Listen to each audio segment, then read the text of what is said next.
The world a million years ago was not silent. It breathed with danger, thundered with footsteps of giants, and whispered secrets through endless forests and scorching plains. The sky was heavier, the air thicker, and survival was a fragile miracle earned every single day. This was an age before mercy, before laws, before names were written into history. Nature ruled with teeth, claws, hunger, and fire. At dawn, the sun rose slowly over a cracked horizon, spilling gold across a vast prehistoric desert bordered by forests so dense they swallowed light. The land trembled beneath the distant movement of mammoths and armored beasts.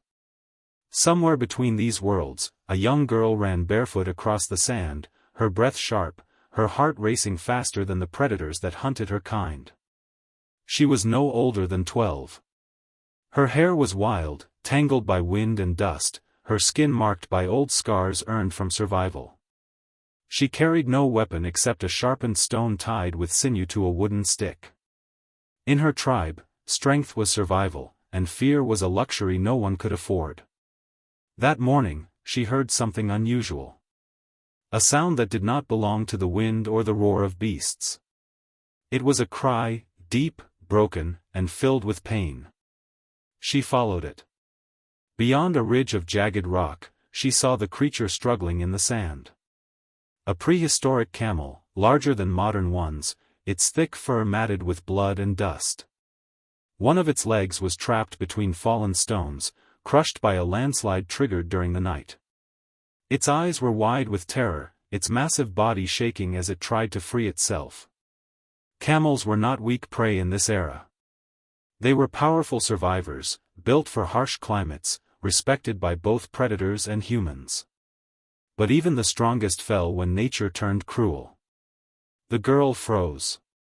Helping it meant danger. The camel could panic, crush her bones, or attract predators drawn by blood.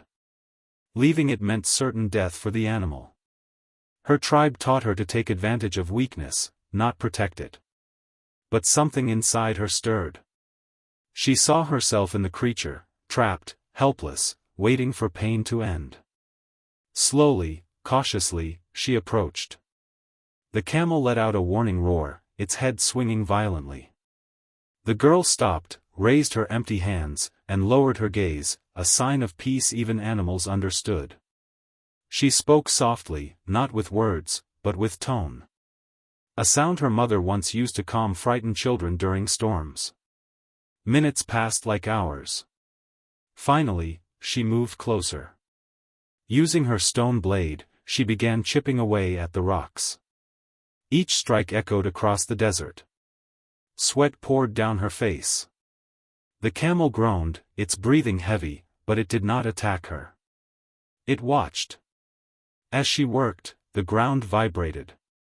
She felt it before she heard it. Predators. From the forest edge emerged shadows, saber-toothed cats, their massive fangs glinting in the sun. Drawn by blood, noise, and weakness, they circled silently. Nature had noticed the broken balance.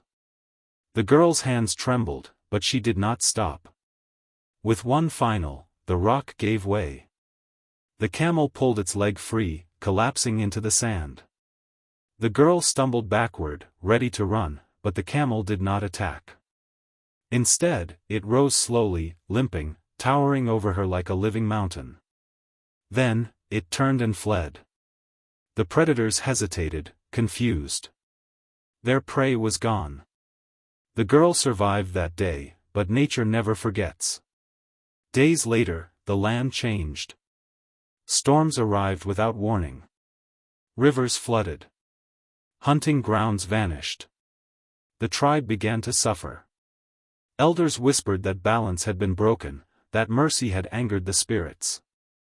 The girl felt guilt burn inside her chest.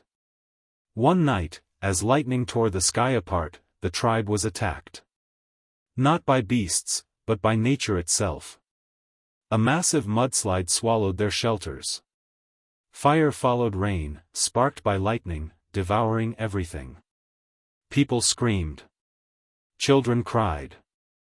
Chaos ruled. The girl was trapped beneath a fallen tree, unable to move. Smoke filled her lungs. She waited for death. Then the ground shook again.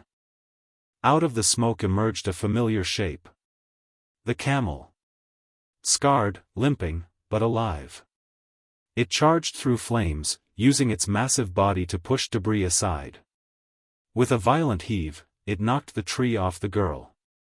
She clung to its fur as it carried her away from the burning land, into the open desert where the storm finally weakened. Nature had taken revenge, but it had also remembered mercy. At dawn, the tribe found the girl alive, resting beside the camel. The elders fell silent. No words were spoken, but something ancient shifted in their beliefs. Mercy was not weakness. It was survival of another kind. From that day on, the tribe respected balance, not dominance. They hunted only what they needed. They watched the land.